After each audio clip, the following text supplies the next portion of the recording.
Engage my target.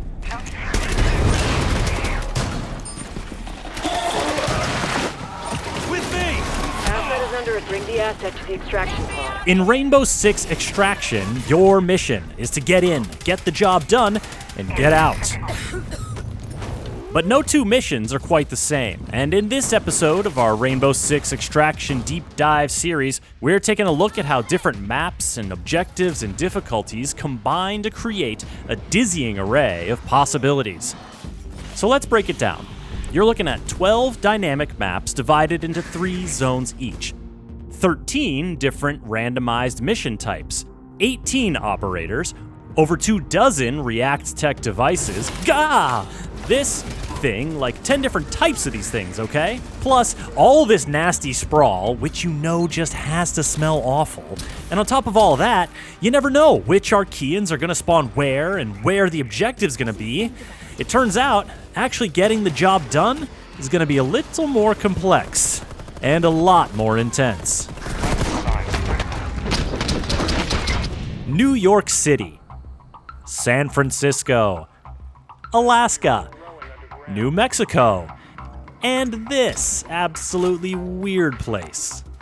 The maps of Extraction are spread out across the whole continent and beyond, with each region more challenging than the one that came before it. The different regions each have their own feel, not just like the touristy flavor of Liberty Island in New York City compared to the frigid frontier situation of Eurydice Valley in Alaska. I'm talking about the architecture, the kinds of spaces you're fighting in, the different challenges, opportunities, and environmental stories they present. It breaks down like this. Each region has 3 maps, and each of those maps has 3 subzones. Every mission sends you off to one map and gives you 3 objectives, 1 per subzone. You have the chance to extract after each subzone, which ends the mission and banks all your progress towards leveling up your operators. So, to see an entire map, you'll need to complete your first 2 objectives and decide to risk it all for the big payout of completing the 3rd and final objective. Each subzone presents progressively more difficult enemies, and the setting can change significantly from one area to the next. Let's look at Eurydice Valley. It's way out there in the Alaskan hinterlands, and the first subzone we encounter on this mission is a straight-up farm. I don't know what they're farming in this weather, but the whole place is the site of an ancient meteor crater, which might have something to do with the parasite wanting to set up shop. The farmyard and a large barn dominate this area, creating some big open spaces. In the next subzone, Eurydice Commons, you'll find yourself mostly indoors in what looks to be part hunting lodge, part museum of oddities. The buildings are close here, which means lots of doors and windows and destructible walls to watch. Into the 3rd subzone, titled Missile Silo, it's abundantly clear that this is no humble farming community, as you descend into an underground complex, complete with a bunch of labs, and yes, a missile silo.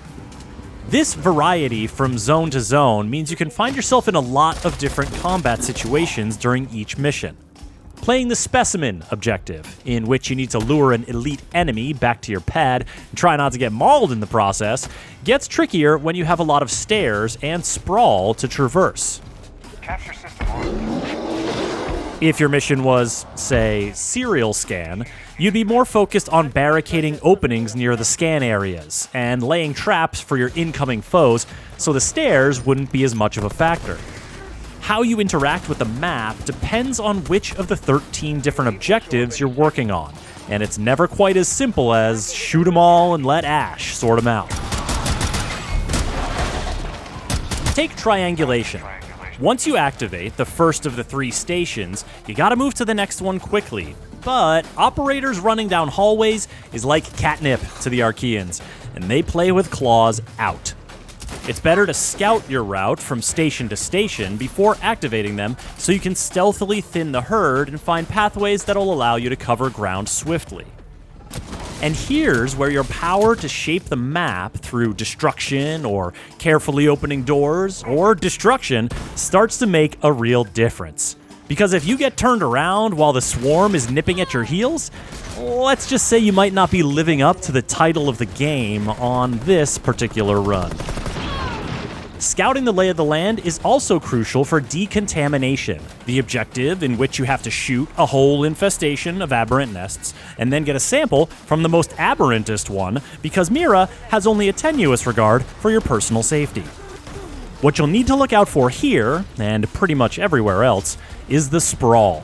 This stanky gunk is distributed differently each time you play a given map.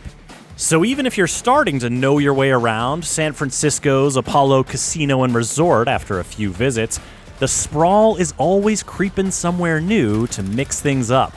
Plus, if an Archean sounds the alarm and alerts nearby nests, they're gonna start pumping out even more sprawl, which is a bad thing.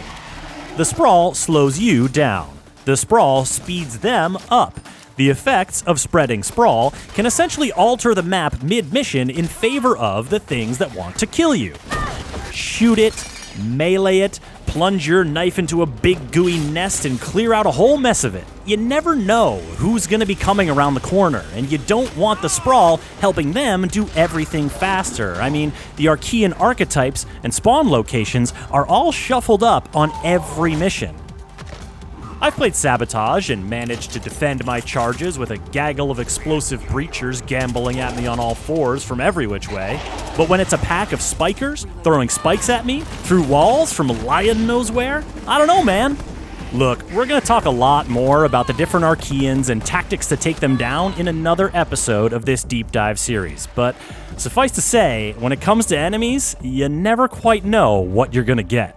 And hey, if what you're getting isn't making you break a sweat, or you want to get after those operator skill upgrades and weapon unlocks more quickly, then kicking the difficulty up a notch might be right for you. Completing objectives on tougher difficulties yields substantially more progression, but side effects may include increased sprawl, elevated Archean aggression, grievous bodily harm, and stasis foam encasement. So, ask yourself, is it worth the extra risk to get those extra rewards? If you want more info on those rewards, check out the other video in our series, where we delve into how different operators can not only change your approach to the mission, but can also evolve as you level up. Rainbow Six Extraction is launching this January for PS4 and PS5, Xbox One and Xbox Series X and S, cloud gaming, and PC. Subscribe to this channel to catch the next videos in our series and get the latest updates at news.ubisoft.com.